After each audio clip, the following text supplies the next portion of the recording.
Innal hamdalillah nahmaduhu wa nasta'inu wa nastaghfiruh wa na'udzu billahi min syururi anfusina wa min sayyiati a'malina may yahdihillahu fala mudhillalah wa may yudlil fala hadiyalah. Asyhadu an la ilaha illallah wa asyhadu anna Muhammadan abduhu wa rasuluhu la nabiyya ba'dah. Wa qala Allah ta'ala fi kitabil karim, a'udzubillahi minasyaitonir rajim. Bismillahirrahmanirrahim. Wa idza qalatil malaikatu ya Maryamu innallaha yubashshiruki bikalimatin minhu ismuhul masih Isa ibn Maryama wajihan fid dunya wal akhirah wa minal muqarrabin. Shadaqallahul azim. Assalamualaikum warahmatullahi wabarakatuh. Pemirsa Cahaya Tahajud di mana saja berada, pada kesempatan malam hari ini kembali kita akan melihat dan mereview serta memberikan counter terhadap pendapat yang katanya seorang murtadin percaya kepada Yesus, menjadikan Yesus sebagai Tuhan, menjadi seorang kafir yang politisme, menyembah berhala, yaitu manusia yang dituhankan, kemudian kita langsung melihat saja tayangannya berikut ini ya pemirsa, karena kesaksiannya ini sungguh sangat janggal, Kita langsung saja putar videonya pada tayangan berikut ini. Pernah juara kedua se-Jawa Barat saya. Oh, juara kedua se-Jawa Barat ya. Saya di situ punya Al-Qur'an, ada terjemahannya, Pak. Ada terjemahannya. Ada terjemahan. Ya, di mana-mana Quran itu ya tinggal bisa dipilih ya. Terjemahannya ada juga yang nggak ada terjemahan, ya tinggal mau pilih yang mana. Ya, jadi punya Quran terjemahan itu bukan merupakan suatu hal yang istimewa ya, biasa aja gitu. Waktu itu saya melihat yang tadi yang Nabi 25 itu. Nabi Isa itu besar di dunia, besar di akhirat.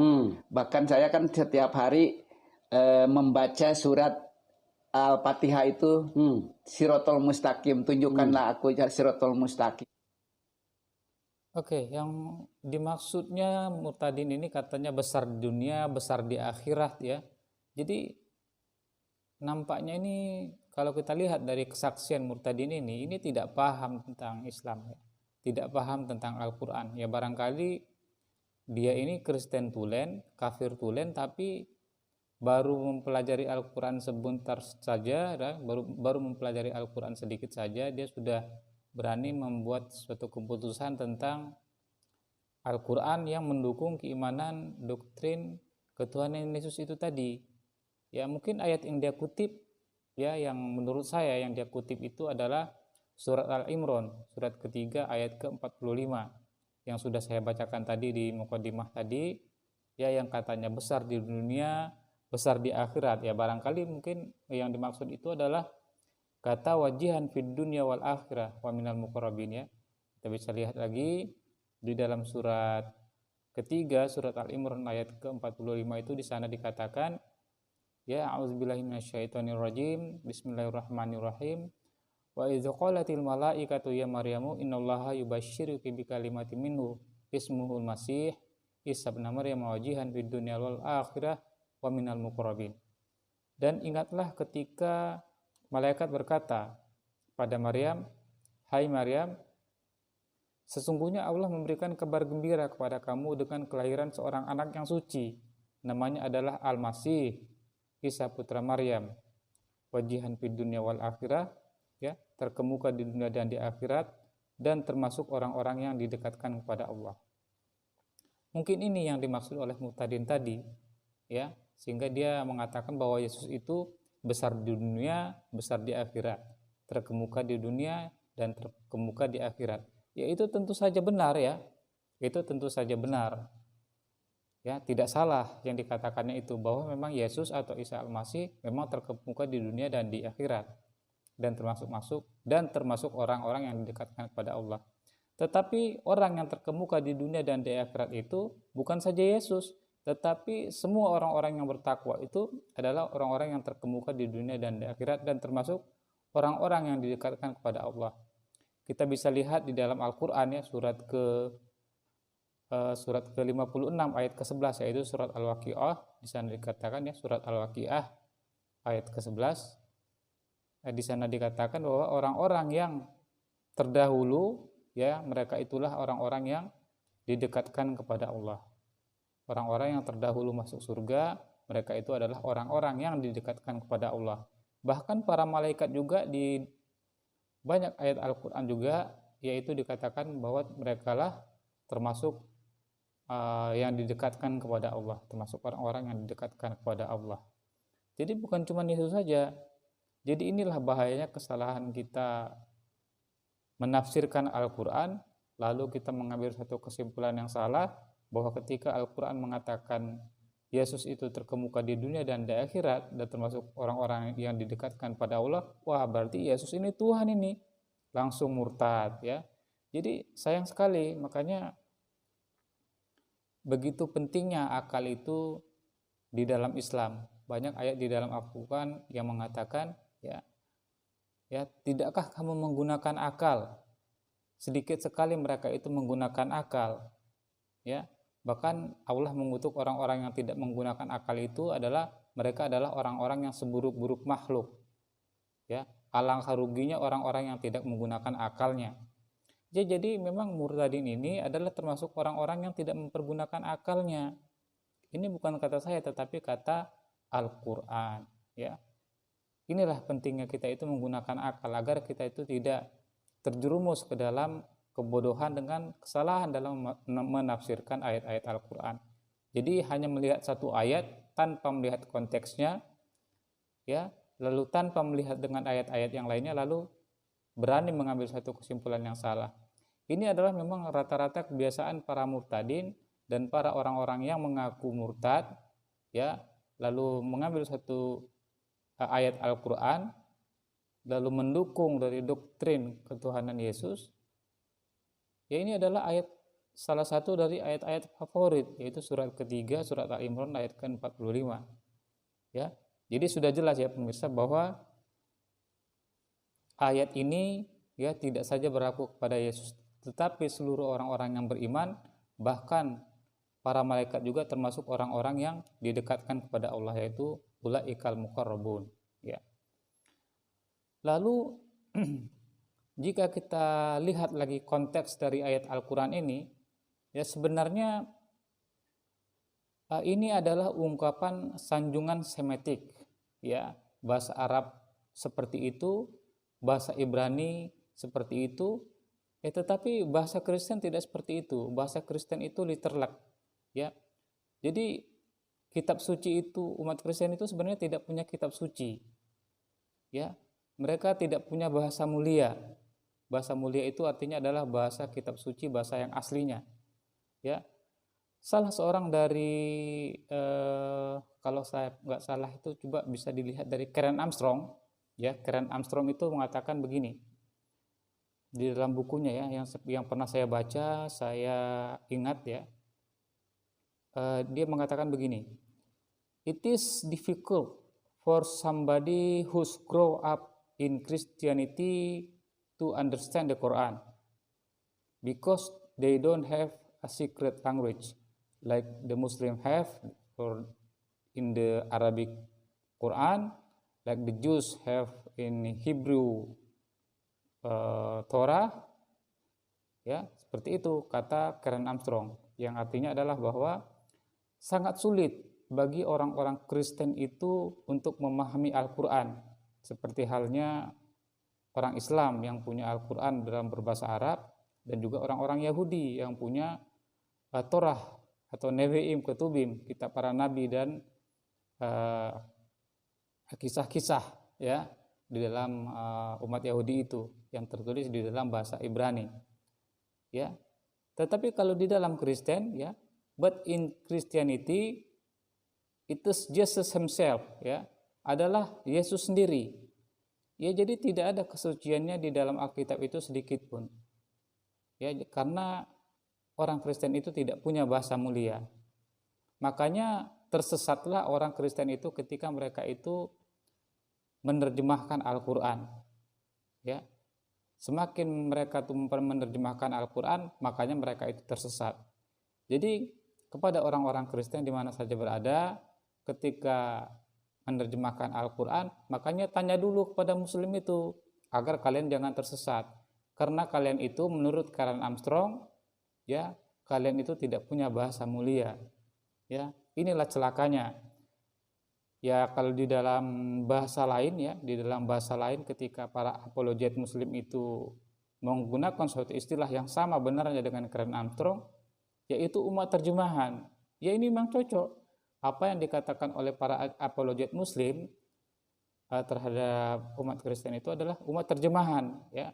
Sehingga mereka itu menerjemahkan, menafsirkan Al-Qur'an secara keliru. Ya. Kita langsung saja ya, bisa kita lihat lagi videonya. Sesudah itu saya belajar lebih banyak berbicara Isa itu. Sesungguhnya tidak ada seorang pun yang tahu hari kiamat, hanyalah aku, kata Isa Al-Masih. Nah, dia mengatakan bahwa di dalam Al-Qur'an katanya tidak ada yang mengetahui tentang hari kiamat itu melainkan hanya Isa Al-Masih saja. Ini adalah merupakan kebohongan yang sangat besar, ya. Jadi di dalam ayat Al-Qur'an itu tidak ada mengatakan bahwa Nabi Isa alaihissalam itu hanya Isa yang tahu hari kiamat, tidak ada. Nah, jadi sebenarnya dalam hal ini kita tidak perlu melihat ayat-ayat Al-Qur'an, karena ayat-ayat Al-Qur'an itu jelas Nabi Isa itu hanyalah utusan Tuhan. Sedangkan apa yang dikutip dari Quran surat Az-Zukhruf ayat ke-61 ini, yang dia katakan bahwa Isa itu memberikan pengetahuan atau mengetahui hari kiamat, itu tidaklah benar. Karena di dalam Bible sendiri, di dalam Injil Markus pasal ke 13 ayat ke-32 di sana dikatakan tentang hari itu, ya, tentang hari kiamat itu, ya, tidak ada satupun yang tahu, malaikat-malaikat di surga tidak, anak tidak, hanya Bapa saja, yaitu hanya Allah saja yang tahu. Ya, sedangkan di dalam Quran surat Az-Zukhruf, ya, ayat ke-61 itu, jika kita baca seterusnya, yang dikatakan bahwa sesungguhnya Isa itu benar-benar memberikan pengetahuan tentang hari kiamat, itu adalah merupakan informasi dari Isa, bahwa Isa alaihissalam itu memberitakan bahwa hari kiamat itu akan datang, ya, bukan bahwa Nabi Isa itu lalu mengetahui tentang hari kiamat itu kapan datangnya, ya, karena hari itu hanya Allah saja yang mengetahuinya, sama persis dengan apa yang tertulis di dalam Injil Markus pasal ke-13 ayat ke-32, bahwa yang hanya mengetahui hari kiamat itu hanyalah Allah saja, ya.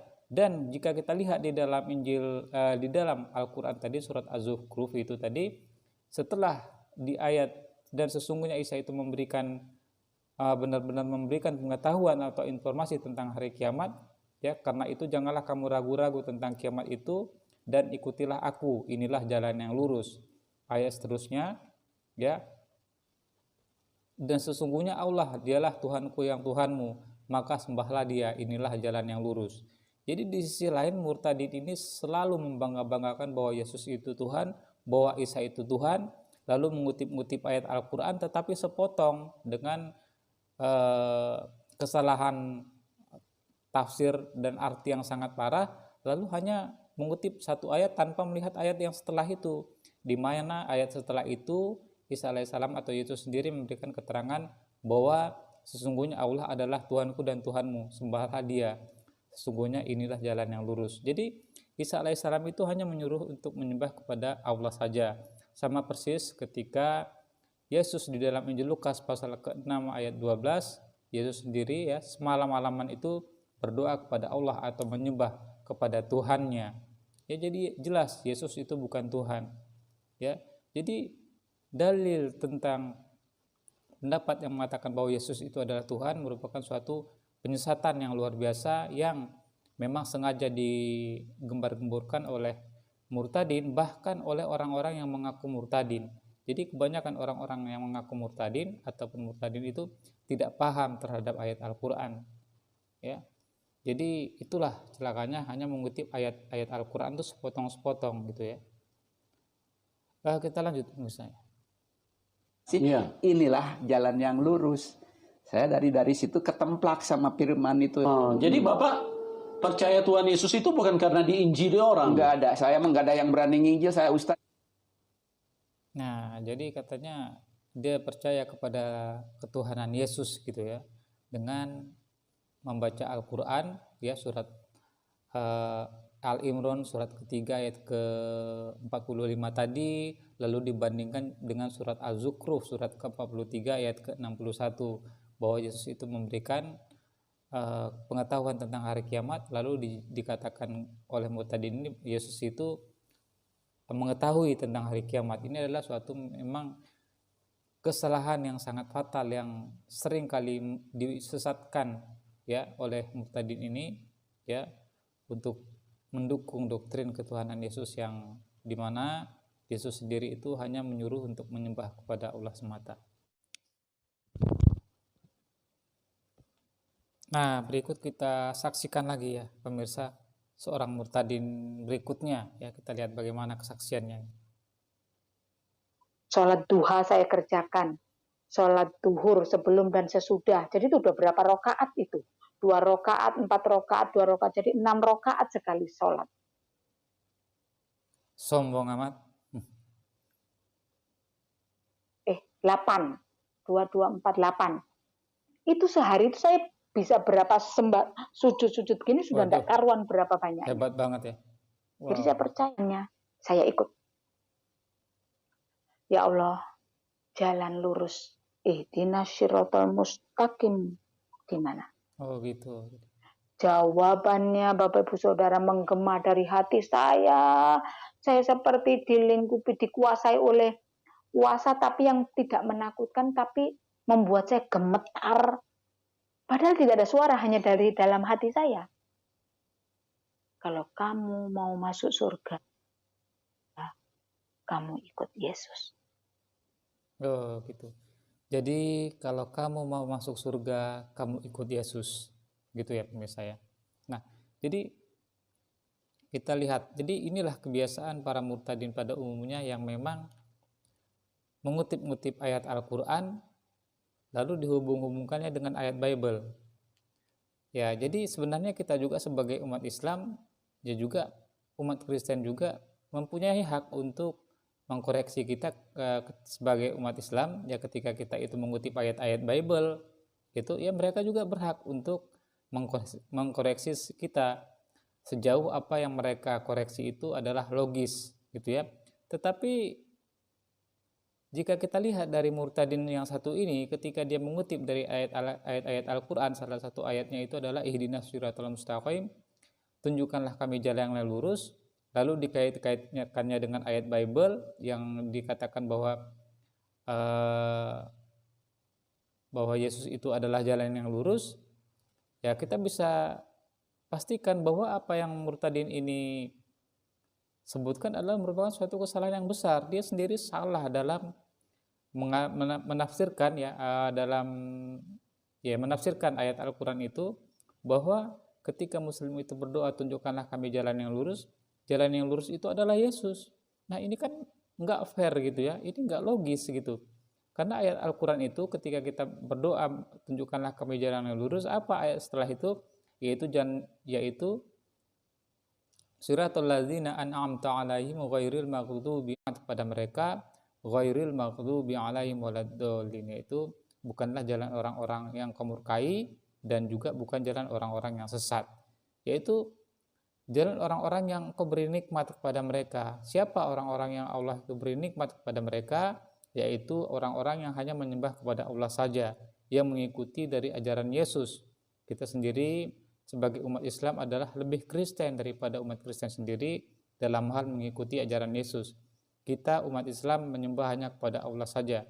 Yesus malam-malaman berdoa kepada Allah.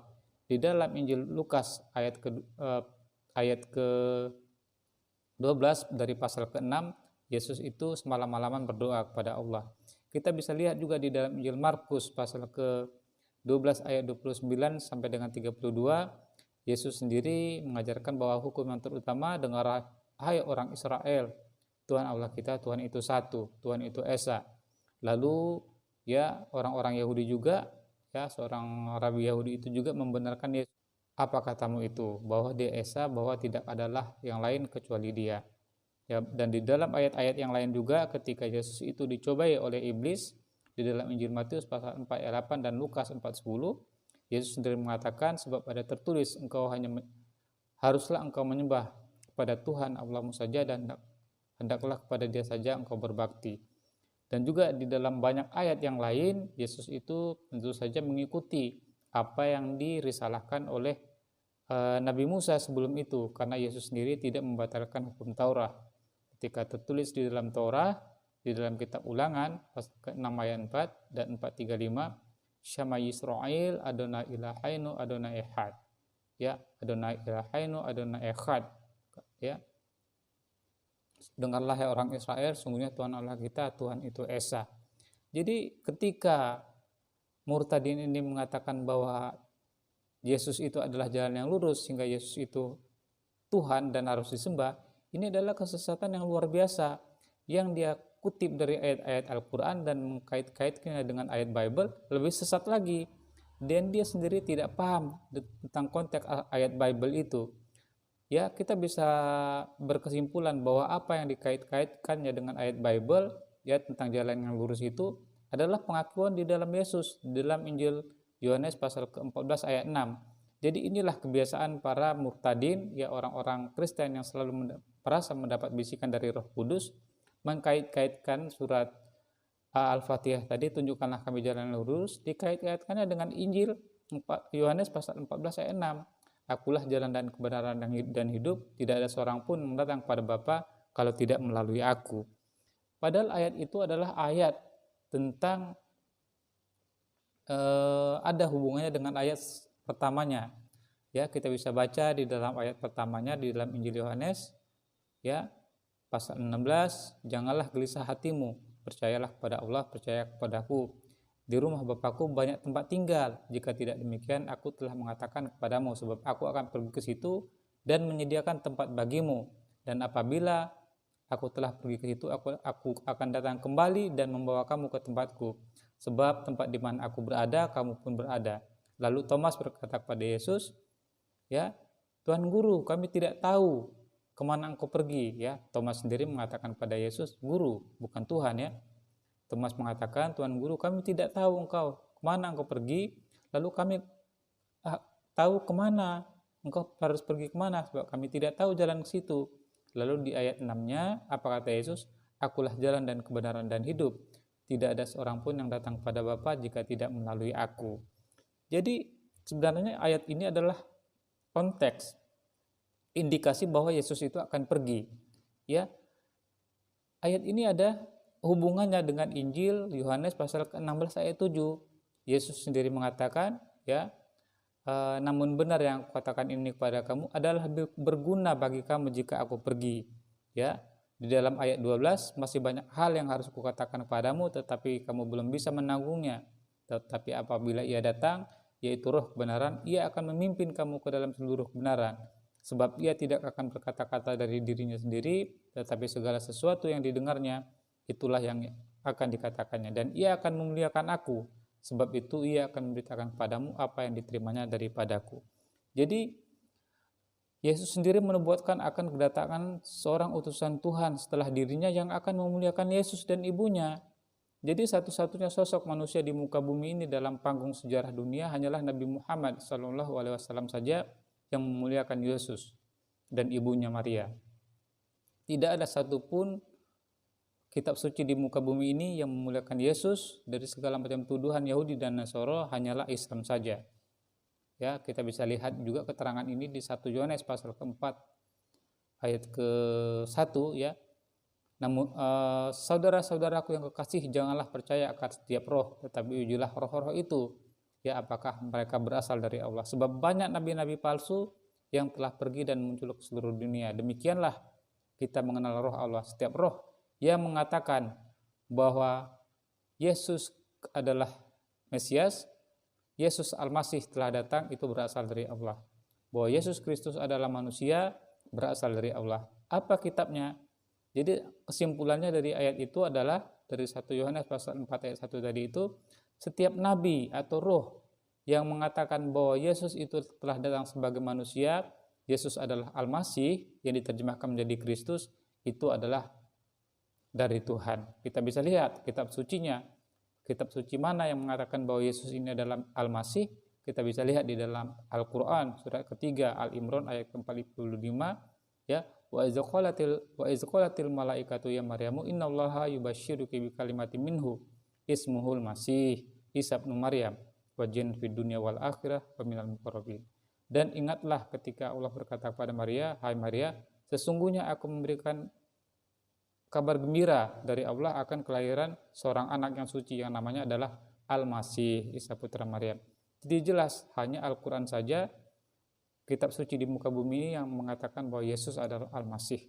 Dan siapapun nabinya tentu saja berasal dari Allah dan kitabnya juga berasal dari Allah. Jadi ini pembuktiannya ya. Jadi inilah kesalahan kita ketika itu tuh salah dalam menafsirkan ayat Al-Quran. Menafsirkan Bible saja salah. Ya, apalagi menafsirkan Al-Quran, jelas lebih salah lagi. Jadi konteks dari ayat Yohanes pasal 14 ayat 6 itu adalah konteksnya bahwa Yesus itu akan pergi ya dan memberitakan kabar gembira akan datang utusan Tuhan yang akan memuliakan dirinya, dan tidak lain dan tidak bukan adalah Nabi Muhammad SAW. Lalu kita ujuk-ujuk mau mengatakan bahwa tunjukkanlah kami jalan yang lurus, itu adalah bahwa Yesus itu hanyalah jalan yang lurus. Inilah celakanya kita. Ya. Berbahaya ketika kita itu menjadi tidak paham ya, itu sangat berbahaya sekali. Makanya kita harus banyak-banyak belajar agar kita itu tidak menjadi celaka di dunia maupun di akhirat nanti. Lalu murtadin ini dengan bangganya dia mengatakan bahwa dia mengikuti Yesus. Konteks seseorang yang mengaku mengikuti Yesus, dia itu harus benar-benar mengikuti sosok Yesus itu tadi, bahwa otoritas yang paling tinggi di dalam kekristenan itu adalah Yesus. Tetapi sayangnya mereka umat Nasrani ini tidak mengikuti Yesus, justru yang mereka ikuti adalah Paulus. Apa yang dikatakan Paulus itu mereka ikuti, ya. Jadi di dalam buku The Top 100 Men in History ya, yang ditulis oleh Michael H. Hart ya, dalam bukunya The Top 100 Men in History, dia menempatkan Nabi Muhammad SAW sebagai tokoh nomor 1 dalam sejarah peradaban umat manusia ini, di mana dia meletakkan Yesus itu nomor 3 dan Paulus itu nomor berapa ya, nomor 4 atau nomor berapa gitu ya. Nah, keterangan yang menarik yang diucapkan oleh Michael H. Hart dalam bukunya itu, dia mengatakan begini, bahwa kita harus memberikan apresiasi yang sangat tinggi kepada Paulus, bahwa kontribusi yang besar dalam menyebarkan kekristenan ini adalah bukan Yesus tetapi Paulus. Jadi benar ya apa yang dikatakan oleh Michael H. Hart itu, bahwa kontribusi yang sangat tinggi untuk menyebarkan Kristen itu sebenarnya bukanlah Yesus tetapi Paulus. Yesus sendiri tidak pernah mengajarkan untuk menyebarkan kekristenan ini. Yesus sendiri adalah rasul Tuhan untuk umat Yahudi. Yesus sendiri berkata di dalam Injil Matius pasal ke 10 ayat 5-6 ya, ketika dia berpesan kepada murid-muridnya dengan mengatakan, janganlah kamu menyimpang ke jalan bangsa lain atau masuk ke dalam kota orang Samaria, melainkan pergilah pada domba-domba yang hilang dari umat Israel. Di dalam Injil Matius, Injil yang sama pasal ke-15 ayat 24, Yesus mengatakan, tidaklah aku diutus melainkan kepada segala domba yang hilang dari umat Israel. Jadi jelas bahwa Yesus itu hanyalah nabi untuk Bani Israel saja. Ya, lalu ujuk-ujuk orang di luar Israel menuhankan Yesus. Ini siapa biang keladinya, biang keroknya? Tidak lain dan tidak bukan adalah Paulus. Ya, banyak referensi-referensi yang ditulis oleh umat Kristen sendiri, seperti kita lihat ya di dalam buku yang ditulis oleh Profesor Dr. Paula Frederickson dalam bukunya From Jesus to Christ, ya. Itu sangat jelas ya. Mungkin siapa yang ingin bukunya bisa saya kirimkan nanti dalam bentuk PDF, ya. Itu sangat jelas siapa Paulus itu dan siapa Yesus itu, bagaimana perjalanan Yesus itu lalu dituhankan, ya. Mungkin itu saja ya pemirsa yang bisa kita sampaikan pada kesempatan malam hari ini. Tetap perkuat ukhuwah Islamiyah, waspadalah terhadap para misionaris yang masuk ke dalam rumah-rumah kalian, yang mengetuk pintu-pintu rumah kalian, yang menyamar seperti domba, yang cerdik seperti ular dan setulus merpati, ya. Itulah mereka ya gitu ya. Mereka itu cerdik seperti ular dan tulus seperti merpati, tapi sebenarnya mereka itu bukan tulus sebenarnya pemirsa. Mereka itu hanya cerdik seperti ular saja, ya. Jadi itu ya pemirsa ya, waspadalah dan selalu waspada terhadap usaha-usaha untuk memurtadkan kaum muslimin. Marilah kita selalu belajar dan terus belajar agar kita jangan digelincirkan oleh para misionaris yang berusaha untuk memurtadkan umat Islam. Terima kasih atas perhatiannya. Assalamualaikum warahmatullahi wabarakatuh.